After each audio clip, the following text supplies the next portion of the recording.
મહારાષ્ટ્ર રાજ્યના નાગપુરના ઓજસે એશિયન ગેમ્સમાં ભારતને 3 ગોલ્ડ મેડલ અપાવતા દેશભરમાં ઉજવણીનો માહોલ જોવા મળી રહ્યો છે, જેના પરથી લાગી રહ્યું છે કે ચીનમાં ચાલી રહેલ એશિયન ગેમ્સમાં ભારતને 100થી વધુ મેડલ મળશે તે વાત નક્કી છે. નાગપુરના ઓજસે પણ આમાં મોટો ફાળો આપ્યો છે. ઓજસે એશિયન ગેમ્સમાં ભારતને 3 ગોલ્ડ મેડલ અપાવ્યા છે. ઓજસે આજરોજ મેન્સ કમ્પાઉન્ડ વ્યક્તિગત ફાઇનલમાં તેણે ભારતના અભિષેક વર્માને 149-147થી હરાવીને ગોલ્ડ મેડલ જીત્યો હતો, જ્યારે અભિષેક વર્માને સિલ્વર મેડલથી સંતોષ માનવો પડ્યો હતો. આ પછી મહારાષ્ટ્ર રાજ્યના નાગપુરમાં રહેતા ઓજસ દેવતાલેના ઘેર અને પાડોશમાં ખુશીનો માહોલ જોવા મળી રહ્યો છે. ઓજસે એશિયન ગેમ્સમાં પ્રથમ કમ્પાઉન્ડ તીરંદાજી ટીમમાં તેની પાર્ટનર જ્યોતિ વેનમ સાથે દેશ માટે ગોલ્ડ મેડલ જીત્યો હતો. ચીનમાં યોજાયેલ 3 ગોલ્ડ મેડલ જીત્યા છે. આ જીત અને ખુશી પછી ઓજસના પિતા પ્રવીણ અને માતા અર્ચના દેવતલે બંને તેમના પુત્ર તેમના દેશમાં પાછા ફરવાની આતુરતાથી રાહ જોઈ રહ્યા છે. તેઓ માને છે કે તેમના પુત્રએ તેમને અને સમગ્ર ભારત દેશનું ગૌરવ અપાવ્યું છે. માતા પિતા કહે છે કે ઓજસ ઘણી મુશ્કેલીઓનો સામનો કરી તેણે જે સ્થાન હાંસલ કર્યું છે તે મહત્વનું છે. નાગપુરમાં કમ્પાઉન્ડ તીરંદાજીની કોઈ સુવિધા નથી, તેથી ઓજસે સતારા જવાનું નક્કી કર્યું હતું અને તેણે ત્યાં સખત મહેનત કરી અને તેની મહેનત વિશ્વમાં આજ રોજ દેખાઈ રહી છે અને ભારતને તેણે ગૌરવ અપાવ્યું હોવાનું માતા પિતાએ જણાવ્યું હતું.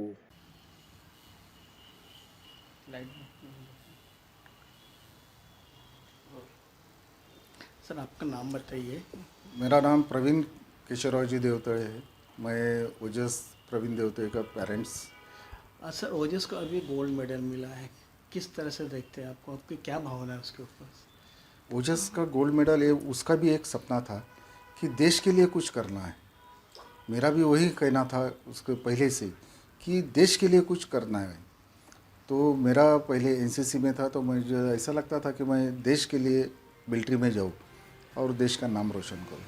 वही नहीं हो सका अपने से, तो हमने वो ख्वाब अपने बेटे में देखे और उसी तरीके से उसको स्टार्टिंग से देश के प्रति वो ये किया कि देश का नाम कैसा ऊंचा हो सके। उसने किस चीज़ में गोल्ड मेडल मिला? उसका आर्चरी में अभी मिक्स इवेंट जो कंपाउंड में है एशियन गेम में, उसमें उसने गोल्ड मेडल मिला है। क्या ये आपके घर की परंपरा है? आपके इसमें घर में कोई ऐसा व्यक्ति थे जो इस खेलते थे या कोई तीरंदाज से ऐसा है कि जो उसको नहीं, तीरंदाजी में हमारे यहाँ कोई नहीं था, स्पोर्ट्स में कोई नहीं था, बट हमारे यहाँ बंदूक का बहुत शौक था। उस टाइम राजे महाराजों के साथ शिकार करना, हमारे दादा परदादा वही ये करते थे। फिर पिताजी का नेमिंग भी अच्छा था और वही जीन्स मेरे में आया, मेरे भी अच्छा ये था नेमिंग। तो मैं नेवी में मैं एनसीसी में था, तो मैं भी स्नैप शूटर था। उस टाइम सिल्वर मेडल मिला, तो इसलिए वही जीन्स उसमें आ गए। तो ना शूटिंग में जाने वो आर्चरी में चले गए। वो डाइवर्ट कैसा हो, किस तरह से उसको डाइवर्ट किया और उसको ये गेम में किस तरह से रुचि आई है? या बचपन से खेलता था या बचपन में कोई और बचपन में तो वो कराटे का धनुष्यबान बनाते थे। उस टाइम वो सीरियल रामायण महाभारत चलती थी, उसको बड़ा मज़ा आता था। वो कराटे के धनुष्यबान बना के वो अपना खेलता था। पर जब वो 8th स्टैंडर्ड में था, 8th स्टैंडर्ड में, तो उसके स्कूल में समर कैंप लगा। समर कैंप में बहुत से इवेंट थे, मतलब बच्चा इधर उधर जाने से अच्छा धूपकाले में वो खेलते रहेगा। तो उसमें आर्चरी भी एक इवेंट था। तो उस टाइम उसने आर्चरी में इतना रुचि बताई कि वो उसके पहला कोच जो थे सत्यजीत एरने, उन्होंने कैंप लगाया था। तो उन्होंने बोले सर बोले ये आर्चरी में बहुत अच्छा कर सकता है। बोले मतलब ओजस बोला तेरे को पसंद है? हाँ पापा बोले करूँगा। तो घर के पास ही यहाँ पे रहने आए थे हम लोक सेवा नगर में।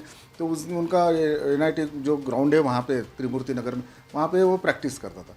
वो प्रैक्टिस करते करते इंडियन बॉल ले लिया। इंडियन बॉल लेके फिर उसमें अच्छा करने लगा।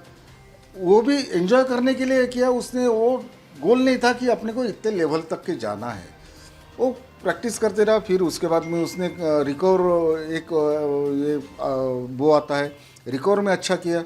फिर रिकवर के बाद में वो और उसकी जिज्ञासा बढ़ गई कि बोले मुझे और अच्छा करना है। तो फिर कंपाउंड लिया उसने। कंपाउंड का यहाँ पे रेंज नहीं थी, तो इसके लिए बड़ा ताजबाग यहाँ से कम 15 किलोमीटर पड़ता है। बड़ा ताजबाग वहाँ पे था अवेलेबिलिटी, तो वहाँ पे जाने लगा वो। वहाँ पे ग्राउंड नहीं है, एक खंडर जगह है, पुराना स्टेडियम है, वहाँ पे ये प्रैक्टिस करते थे। नागपुर शहर में ऐसा कहीं पे भी ऐसी जगह नहीं कि जहाँ कुछ अच्छे गेम्स के लिए प्रैक्टिस किया जाए। उसको ये आपने किस तरह से उसको प्रोत्साहन किया और उसको और कहाँ कहाँ जाके वो ये प्रैक्टिस करता रहा? वहाँ पे कोई जगह नहीं है, एक खंडर जगह में ये प्रैक्टिस करते थे। प्रैक्टिस करते करते फिर उसको एडवांस टेक्नोलॉजी चाहिए थी। तो एडवांस टेक्नोलॉजी के लिए ये बहुत फ्रस्ट्रेट हो गया था कि मैं बहुत कुछ कर रहा हूँ, बहुत कुछ कर रहा हूँ, तो आखिरी लेवल तक मैं यानी नेशनल जाता हूँ, इंटरनेशनल के लिए मैं अप्लीकेबल नहीं होता हूँ। तो क्या करूँ, फ्रस्ट्रेशन में आ गया था। सवेरे उठा और मम्मी के पास जाके सिर्फ इतना बोला, मम्मी मुझे सातारा जाना है। मम्मी ने भी कुछ आगे पीछे नहीं देखा। ओके, काय के लिए? नहीं, बोले मुझे प्रवीण सर के यहाँ सातारा में प्रैक्टिस के लिए जाना है। ओके ठीक है, ऐसा बोला और उसने 4 बजे की बस बुक की, ट्रेन बुक की और निकल गया। और सातारा में जब प्रवीण सावंत सर ने उसकी प्रैक्टिस ली, उन्होंने खुद बोला कि बेटा हीरा है। बोले आज वो हीरा सही में हीरा बन गया। उसने जिस तरह से आपका नाम, नागपुर का नाम और देश का नाम बढ़ाया, क्या भावना क्या है आपकी इस बारे में? उसके बारे में तो कहना बहुत मुश्किल है कि भावना बहुत उभर के आती है। वो जो 17 मिनट वो वहाँ पे खेलते रहा है, वो 17 मिनट में उसकी पूरी यादें हमारी ताज़ी होगी। और जिस टाइम मेडल ले रहा था और नेशनल एंथम, उसको हर बार बोलता था कि 52 सेकंड से 52 सेकंड का जो इम्पोर्टेंट है वो समझ। आज उसको वही लगता है कि 52 मिनट का इम्पोर्टेंट कितना है, 52 सेकंड का। और वो 52 सेकंड में मैं ओजस को बचपने से लेके आज के दिन तक का पूरा रील आज नज़रों के सामने से गया।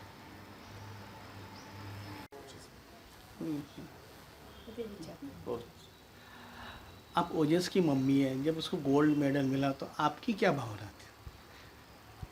सर भावना में से गूज बम्स आ रहे थे। जैसे वो पोडियम पे खड़ा हुआ, मेडल जैसे उसके गले में आ रहा था, और जैसे नेशनल एंथम शुरू हुआ अपना और फ्लैग जैसे अपना ऊपर जा रहा था, वो देख के तो ऐसा लग रहा था कि मैं धन्य हो गई ऐसा बेटा पा के। ऐसा लग रहा था कि जिसने अपने देश का नाम तो पूरे वर्ल्ड में तो दिया ही है, और हमारे परिवार का नाम भी, पूरा नाम पूरे वर्ल्ड में दे दिया। आप उसके पीछे कितनी मेहनत लेते थे? उसके जो प्रैक्टिस रहती थी, कितने घंटे वो प्रैक्टिस करता था? आप उसके लिए क्या क्या करती थी एक माँ होने के नाते? सवेरे 5 बजे से उसका दिन, हमारा दिन शुरू होता था। सवेरे 5 बजे से वो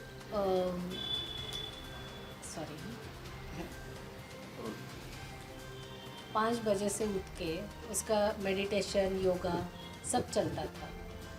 वो यानी सूरज को देख के, मॉर्निंग का जो सूरज निकलता है, सूरज को देख के उसका सूर्य नमस्कार, देन मेडिटेशन और योगा सब करने के बाद 7 बजे घर से निकल जाता था खेलने के लिए ग्राउंड पे। उसको बस थोड़ा सा 2 मिनट भी अगर लगा कि टिफ़िन में तैयार करी, उसके पास ला कर दें तो वो निकल भी जाता था। बोलता मम्मी रखो, क्योंकि मुझे बिल्कुल ग्राउंड पे पहुंचना ही है। तो वो इस तरह दिन भर भूखा रहेगा, ना फ़ोन ना कुछ। फ़ोन सिर्फ इसके लिए यूज़ होता था उसका कि जस्ट हम लोग फ़ोन करते थे पहुंच गया क्या, ना व्हाट्सअप चलेगा, बोलिए। ना व्हाट्सअप रहता था, ना इंस्टा, ना कुछ भी, ना उसके फ्रेंड्स।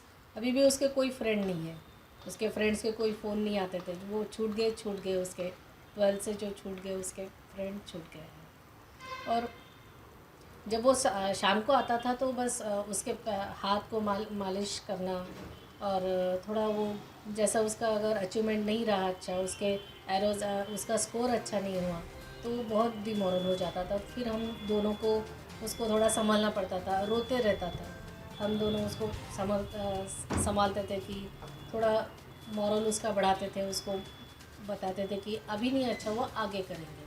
लेकिन जो बनना है आपको इस गेम में तो कुछ अच्छा ही बनना है, यानी टॉप लेवल पे ही जाना है आपको। नहीं तो ऐसा नहीं कि थोड़े दिन खेले और छोड़ दिया, ऐसा नहीं। इसलिए हम दोनों उसके पीछे ही लगे थे। कितनी मेहनत की जरूरत? रोज़ वो सवेरे 7 बजे से ग्राउंड पे रहता था तो शाम को 7 बजे तक ग्राउंड पे रहता था, उसके बाद ही घर पे आता था। अगर टिफ़िन लेकर गया तो खाना खाता था, नहीं तो रह गया।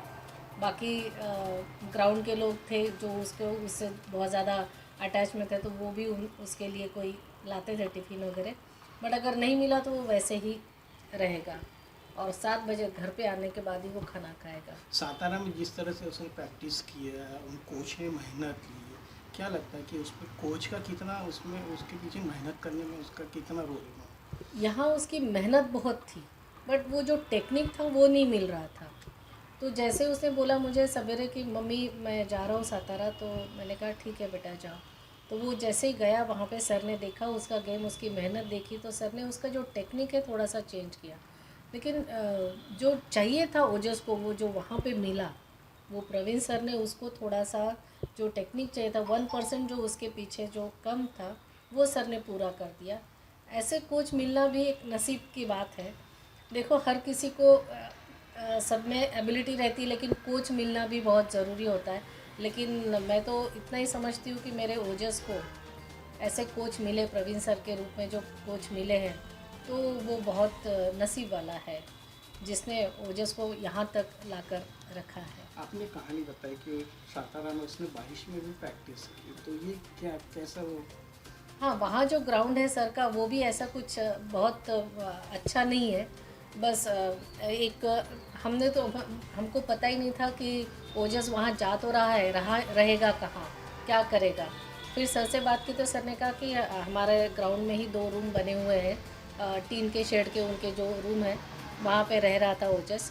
और शेड नहीं, कुछ नहीं है, पानी आ रहा है बारिश में भी, और पूरा यही था वहाँ पे, पूरा मड, यानी वो मड पे खड़े रह के मड में भी, और गया था तो एकदम जून जुलाई के महीने में गया था, बारिश शुरू हुई थी, लेकिन उसे प्रैक्टिस बंद नहीं की वहाँ पे भी। और सर ने भी उसके ऊपर उतनी मेहनत की, बारिश भी आए और उसमें भी उसने पूरे प्रैक्टिस की। अब चाइना जाना था उसको एशियन गेम के लिए, तो वो रात को मैंने सोनीपत में भी साई एकेडमी में वो रात के 10 बजे तक भी वहाँ पे अकेला प्रैक्टिस करता था। उसने अपनी मेहनत नहीं छोड़ी, बहुत मेहनत की है। अभी सेकंड राउंड उसका होने वाला है, हाँ। तो क्या सोचते हैं आप, क्या लगता है आपको? हाँ, सेकंड राउंड, इसके पहले जो क्वार्टर फाइनल एंड सेमीफाइनल में उसने 150 आउट ऑफ 150 दिया है, परफेक्ट 10 दिया है। तो अभी हमको भी बहुत कॉन्फिडेंस आ गया है कि वो अभी जब फाइनल में जाएगा तो निश्चित ही वो 150 आउट ऑफ 150 लेकर गोल्ड मेडल देश के लिए जीत के आएगा। कुछ बच्चे भी हैं नागपुर के जिनको भी ऐसे जो बच्चे जैसे आपका बच्चा, तो ऐसे लोगों को आप क्या मैसेज देना चाहते हैं कि अपने बच्चों को किस तरह से बढ़ावा देना चाहिए? हाँ, जो बच्चे यहाँ पे हैं, एक तो इतना कहना चाहूँगी कि पहले तो यहाँ पे उस तरीके से कोचिंग नहीं है, लेकिन अगर कहीं से उनको वैसे उस तरीके से कोचिंग मिलती है, वैसे कोच मिलते हैं, वैसे फैसिलिटीज़ मिलती है, तो उन्होंने वहाँ जाने चाहिए। और मैं उनके बच्चों के पेरेंट्स को भी बोलूँगी कि आप अपने बच्चों पे उतना ट्रस्ट रख के, यानी हमेशा पेरेंट्स बोलते हैं खेल में क्या रखा है, पढ़ाई करो। अगर बच्चा खेल में अच्छा है तो उनको सही में सपोर्ट करना चाहिए पेरेंट्स ने। और बच्चों को मैं कहूँगी कि फ्रस्ट्रेशन तो आते ही है, गेम में अप डाउन चलते रहते हैं, कभी मेडल मिलते हैं, कभी नहीं मिलते हैं, लेकिन उसकी तरफ नहीं जाना है, अपनी मेहनत करते जाना है, जैसे ओजस ने मेहनत की है। નીલ સોની સાથે CN24 ન્યૂઝ મહારાષ્ટ્ર। હવે જુઓ દેશ દુનિયાની તમામ ખબરો તમારી આંગળીના ટેરવે। ઉઠાવો મોબાઈલ અને ગૂગલ પ્લે સ્ટોર પરથી ડાઉનલોડ કરો અમારી CN24 ન્યૂઝ મોબાઈલ એપ।